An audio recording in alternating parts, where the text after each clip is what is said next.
You ask Tiger to calculate. This deals with linear inequalities with one unknown. The final result is x greater than -8. Let's solve it step by step.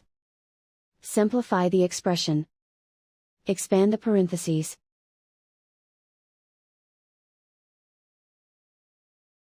Simplify the arithmetic.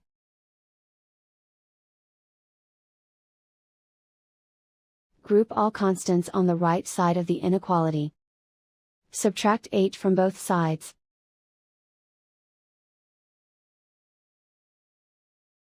Simplify the arithmetic.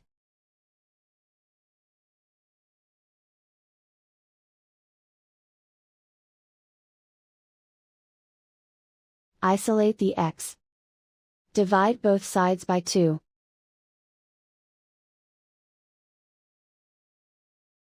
Simplify the fraction.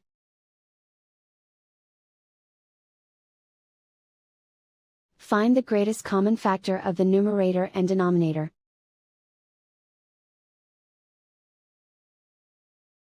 Factor out and cancel the greatest common factor.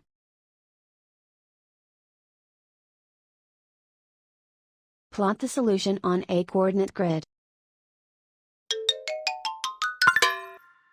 And so the final result is x greater than -8.